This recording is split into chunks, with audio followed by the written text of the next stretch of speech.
The decision for unprecedented government-mandated lockdowns has been based on the alleged death rate of COVID-19. Is this death rate based on truth? Inquiring minds want to know, are the reported deaths from COVID-19 truly deaths from COVID-19? To address this question, we need to discuss death certificates, since death certificates are the basic source of information about mortality. The discussion of death certificates is not a fun one. We have all grieved so many losses in our lifetimes. Still, we need to talk about it because they are the basis of the so-called death rate of COVID-19. History-changing decisions are being made due to these figures, despite the fact that they are flat out wrong, based on data that is insufficient and often inaccurate. Few people know how much individual power and leeway is given to the physician, coroner, or medical examiner signing the death certificate. How do I know this? I've been filling out death certificates for over 30 years. More often than we want to admit, we don't know with certainty the cause of death when we fill out death certificates. That is just life. We are doctors, not God. Autopsies are rarely performed, and even when an autopsy is done, the actual cause of death is not always clear. Physicians make their best guesstimate and fill out the form. Then that listed cause of death, whatever we list, is entered into a vital records data bank to use for statistical analysis, which then gives out inaccurate numbers, as you can imagine. Those inaccurate numbers then become accepted as factual information, even though much of it is false. So, even before we heard of COVID-19, death certificates were based on assumptions and educated guesses that go unquestioned. When it comes to COVID-19, there is the additional data skewer that is, get this, there is no universal definition of COVID-19 death. The Center for Disease Control, updated from yesterday, April 4th, still states that mortality, quote-unquote, data includes both confirmed and presumptive positive cases of COVID-19. That's from their website. Translation, the CDC counts both true COVID-19 cases and speculative guesses of COVID-19 the same. They call it death by COVID-19. They automatically overestimate the real death numbers by their own admission. Prior to COVID-19, people were more likely to get an accurate cause of death written on their death certificate if they died in the hospital. Why more accurate when a patient dies in the hospital? Because hospital staff has physical exam findings, labs, radiologic studies, etc., to make a good, educated guess. It is estimated that 60% of people die in the hospital. But even those in hospital deaths, the cause of death is not always clear, especially in someone with multiple health conditions, each of which could cause the death.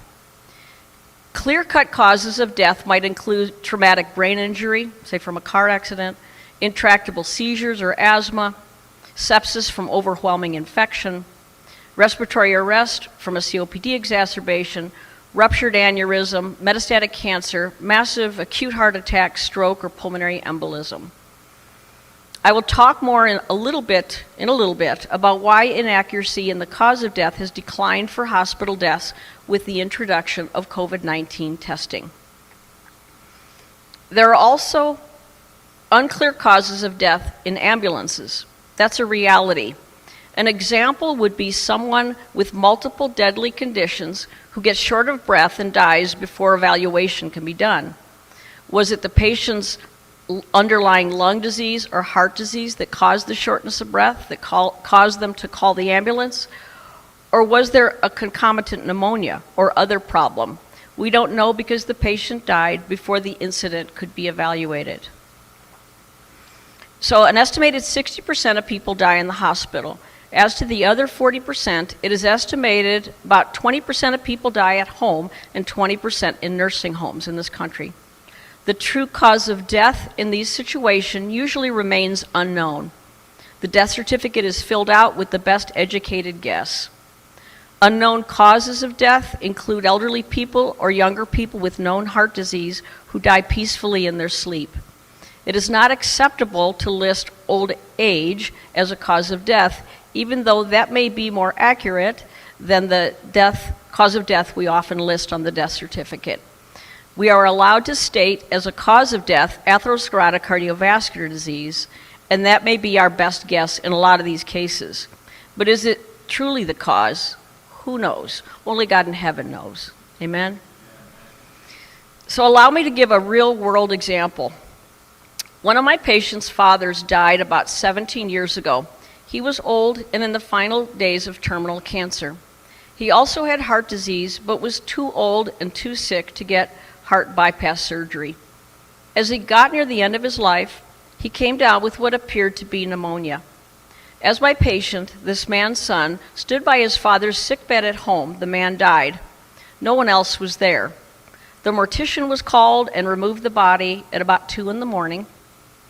The next day, the funeral home called and asked my patient, the son of this man, what time did he die and what was the cause? The death certificate listed the man's son's best guess. The cause of death made by the deceased man's son was made official. He was cremated, so there was no second opinion. This man didn't even have any medical training that gave the diagnosis to the mortician. This happens all the time, especially in poor urban areas, casual country towns, and rural areas. In the case of my patient's father, did an accurate cause of death matter? Not really. But today, when governments are making massive changes that affect our constitutional rights, and those changes are based on inaccurate statistics, it does matter. There's a U.S. standard for death certificates that includes a line for immediate cause of death, followed by 2 to 3 lines of antecedent causes, giving rise to the immediate cause, then 1 to 2 lines of other significant conditions contributing to the death, but not causally related to the immediate cause. For an example, immediate cause of death, sepsis, antecedent cause, pneumococcal pneumonia, other significant conditions, COPD. Okay, let's combine the information I've given you so far about the guesswork involved in filling out death certificates and apply it to COVID-19. The analysis that follows requires the presupposition that in today's medical climate, many, if not most, patients sick enough to be hospitalized will be checked for COVID-19. It also requires an understanding of what we know at this point, that most people who test positive for COVID-19 have mild or no symptoms. Therefore, testing positive for COVID-19 does not mean a person is sick with it, or if the person died, that they died from it. To drive this home, we need to understand how the CDC and National Vital Statistics System are instructing physicians to fill out death certificates related to COVID-19. Brace yourselves, and please pay attention, and let what I'm about to tell you sink in. The assumption of COVID-19 death can be made even without testing. Based on assumption alone, the death can be reported to the public as another COVID-19 casualty. The March 24th, 2020 National Vital Statistics System memo states, and I quote, "The rules for coding and selection of the underlying cause of death are expected to result in COVID-19 being the underlying cause more often than not." End of quote. The CDC report of cases in the U.S. memo from yesterday states the death numbers are preliminary, quote, and have not been confirmed. So, quote, the results are preliminary and have not been confirmed, end of quote. It's from the CDC website. Here's a quote even more laden with meaning. Stephen Schwartz, National Director of the Division of Vital Statistics, says in answer to the question as stated in the organization's COVID-19 alert, quote, "Should COVID-19 be reported on the death certificate only with a confirmed test?" Check out his answer, and I quote from this memo, of which I have a copy, quote, COVID-19 should be reported on the death certificate for all decedents where the disease caused or is assumed to have caused or contributed to death. Certifiers should include as much detail as possible based on their knowledge of the case, medical records, laboratory testing, etc. End of quote. I'm sure you all feel so reassured the government is asking doctors to provide their very best guesswork. Not. Fact, quote, COVID-19 caused death, end of quote, and, quote, assumed death by COVID-19, end of quote, are not the same thing.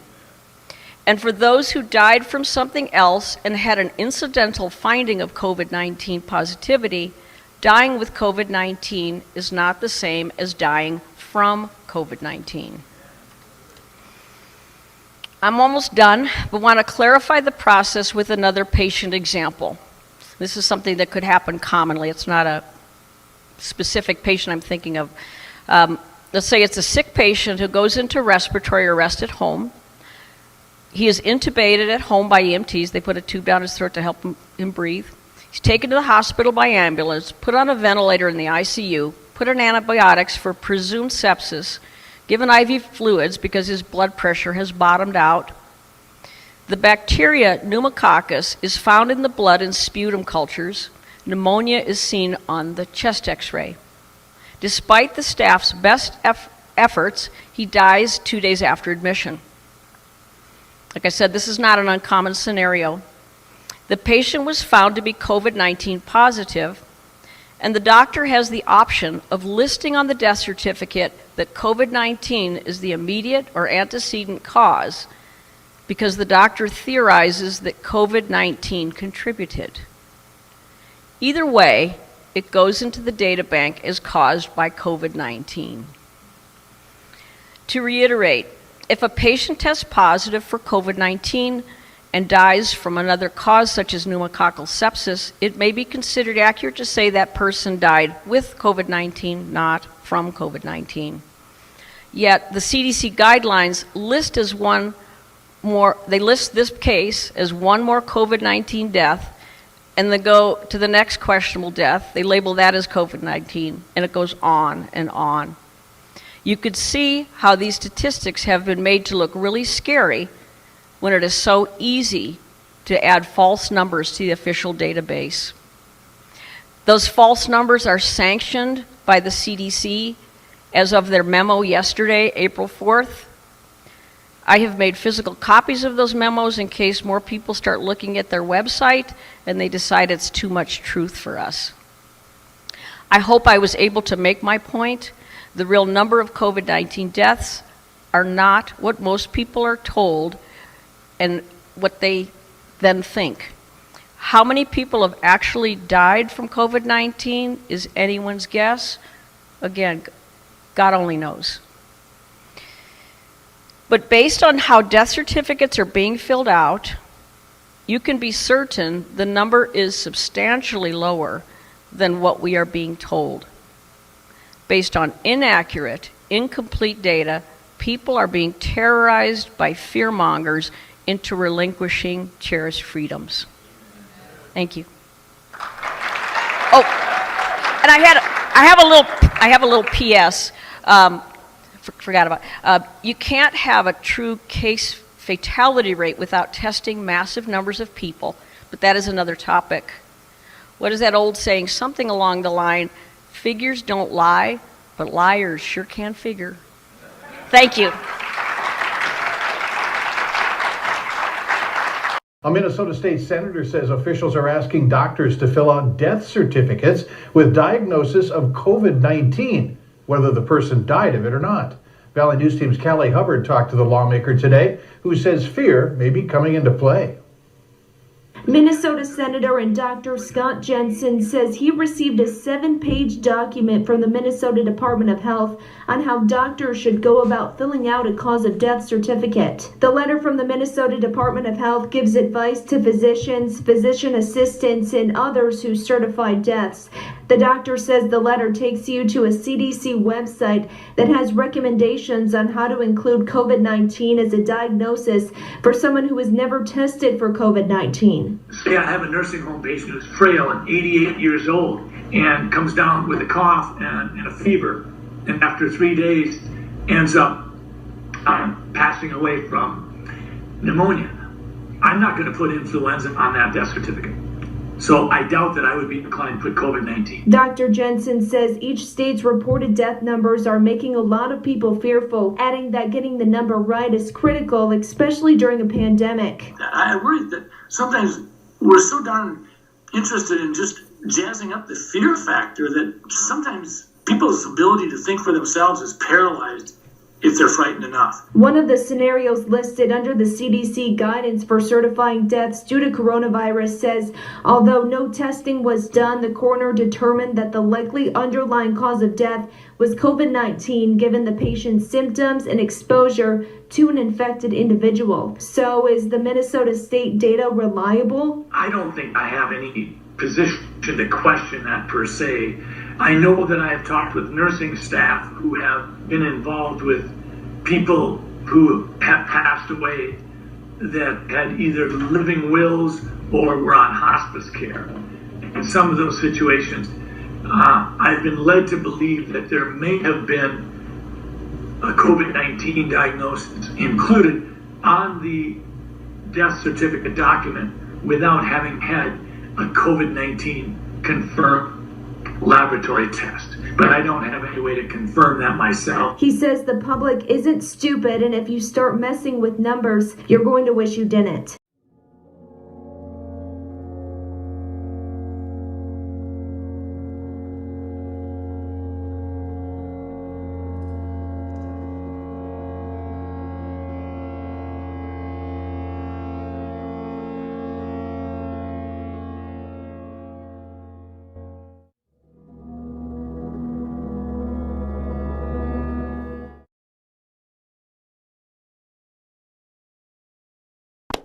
Weekend warning, stay at home, even in the sunshine, or people will die! Okay, Doomer. People will only be allowed to leave their home for the following very limited purposes. 1 form of exercise a day. Right.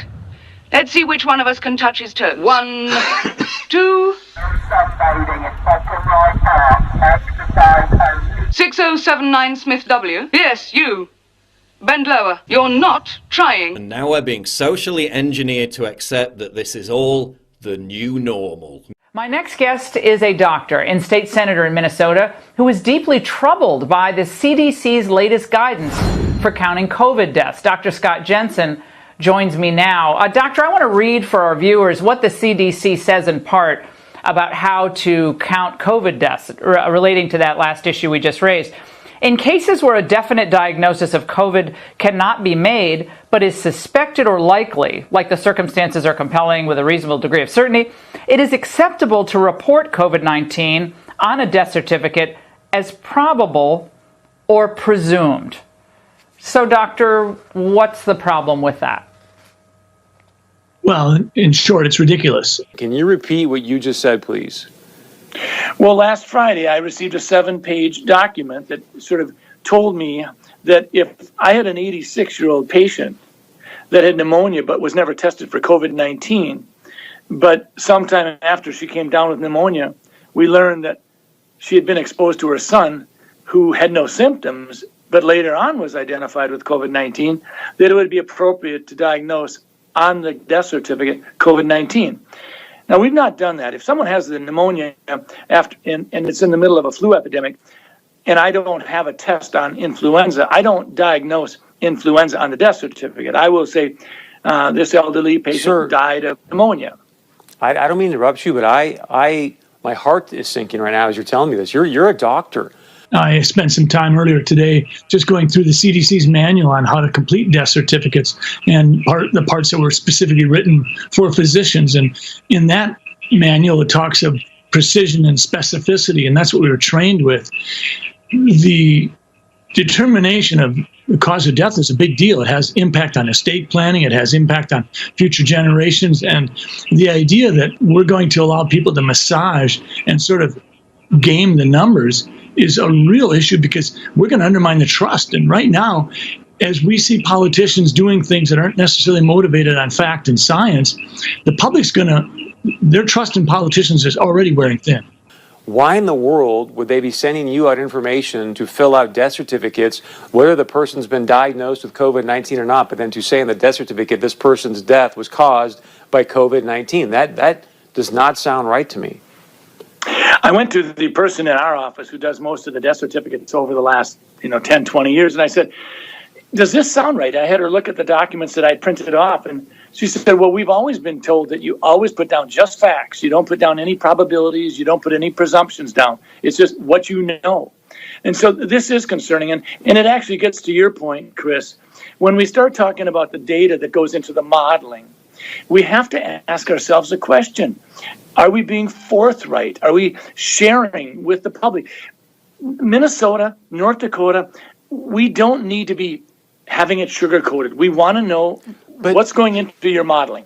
Let's just take influenza. If I have a patient died a month ago, had fever, cough, and died after 3 days, and maybe had been an elderly, fragile individual, and there happened to be an influenza epidemic around our community, I wouldn't put influenza on the death certificate, and I've never been encouraged to do so. I would put probably respiratory arrest would be the top line, and the underlying cause of disease would be pneumonia, and in the contributing factors, I might well put emphysema or congestive heart failure. But I would never put influenza down as the underlying cause of death, and yet that's what we're being asked to do here. I mean, let's just take someone getting hit by a bus, and they collapse a lung, and they go into the emergency room, and they're there for 15, 20 minutes. Blood work comes back, COVID test comes back positive, and they die 20 minutes later because of their collapsed lung. We're going to put that down as COVID-19? That doesn't make any sense. So with that being said, why would they want to skew the number of deaths due to COVID-19? Well, fear is a great way to control people, and fear is a great way to control people, and fear is a great way to control people, and I worry about that. I worry that sometimes we're so darn interested in just jazzing up the fear factor